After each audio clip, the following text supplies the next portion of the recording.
नमस्कार, मानस Mishra only news nation में आप सभी का बहुत बहुत स्वागत करता हूं। उत्तर प्रदेश में जब मुख्यमंत्री योगी आदित्यनाथ जब से बने हुए हैं, तब से उत्तर प्रदेश में एक के बाद एक बड़े एक्शन हो रहे हैं और सबसे ज्यादा एक्शन इसमें हो रहा है। कई लोग कहते थे कि बाबा का बुलडोजर जो गरजता है वो न्याय का मुहूर्त नहीं, न्याय की बात नहीं करता, लेकिन बाबा का बुलडोजर सिर्फ नहीं चलता है, बाबा न्यायपालिका यानी कि जो कोर्ट आदेश देती है उस कोर्ट के अनुपालन भी होते हैं कोर्ट के अनुसार। चाहे वो मदरसों पर, मस्जिदों पर जहां अवैध है उन पर बुलडोजर चलाना हो, या किसी भी माफिया उसके घर पर बुलडोजर चलाना हो, या फिर किसी भी तरह की कार्रवाई जो कोर्ट देता है उस पर आरोप, मतलब उसको कहीं ना कहीं उसका पालन करवाना, ये आज की यूपी की योगी आदित्यनाथ की पुलिस बखूबी करती है। आपको ले चलते हैं एक घटनाक्रम की तरफ, जो घटनाक्रम है एससी एसटी केस को लेकर के।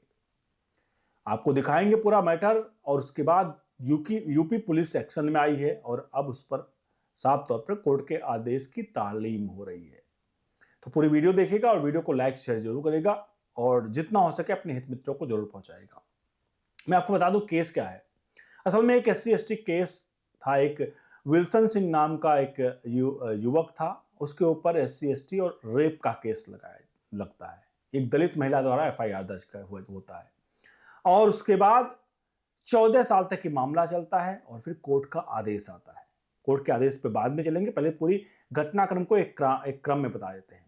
मामला लखनऊ के विकास नगर थाने का है, जहां पर जो है तारीख थी 9 अप्रैल 2011 को एक एफआईआर दर्ज कराई जाती है। एक दलित युवती थाने पहुंचती है और थाने पहुंचकर वो कहती है कि एक विल्सन सिंह उर्फ आंसू नाम के एक व्यक्ति ने, जो ड्राइवर का काम करता है, उसने मेरे खिलाफ मुझसे मतलब रेप किया है और मुझ पर जात सूचक शब्दों का इस्तेमाल किया है। ये होते ही उस पर पुलिस कार्रवाई होती है। 2011 में किसकी सरकार थी याद कर लीजिए, योगी आदित्यनाथ नहीं थे। तो यूपी पुलिस क्या काम करती थी आपको पता होगा, उस समय क्या काम करती थी। यूपी पुलिस क्या करती है, एससी एसटी केस था और उसको एफआईआर का वो लगा करके विल्सन सिंह को जो है वो गिरफ्तार किया जाता है। अब विल्सन सिंह की कहानी सुनिए क्या है, दलित युवती ने किस तरह से आरोप क्या हुआ।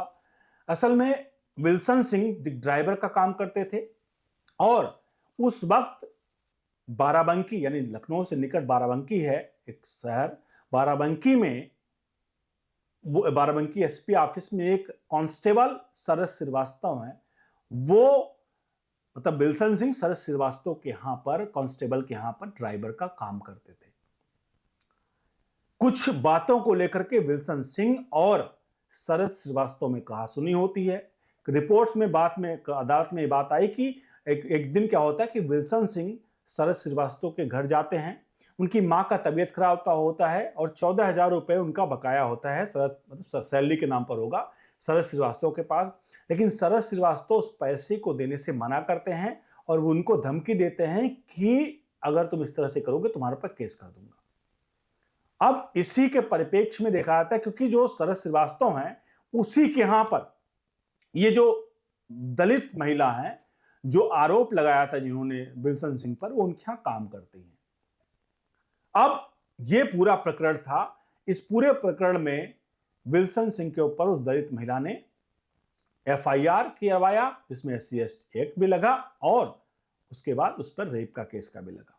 बाद में क्या हुआ, रेप की पुष्टि नहीं हुई और धीरे धीरे करके जब पूरी जांच हुई तो एससी एसटी केस वाला जो मामला आया जात सूचक शब्दों का, उसका भी कहीं भी कोई जिक्र नहीं है, मतलब कोई भी साक्ष्य प्रस्तुत नहीं कर पाए। अब इस पूरे प्रकरण में अब कोर्ट ने आदेश दिया, मतलब इस पर पूरा फैसला सुनाया, जिसमें विल्सन सिंह को जो आरोपी थे, सबूत साक्ष्य नहीं होने के कारण मतलब वो पूरी तरह से बरी हो गए। ना रेप का केस था, न एससी एसटी एक्ट था, बरी हुए।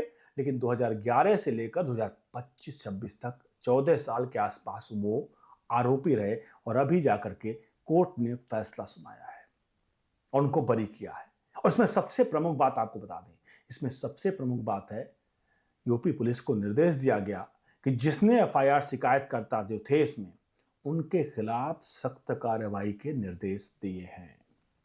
अब उत्तर प्रदेश की पुलिस है, जैसे ये कार्रवाई के निर्देश दिए गए वैसे यूपी पुलिस एक्शन में आई है और इस पर कार्रवाई के आदेश, मतलब इसको अनुपालन के लिए भेज दिया गया है कि संबंधित अधिकारियों को भेजा गया, उस पर कार्रवाई करने के निर्देश साफ तौर पर अब आगे कर दिए गए हैं।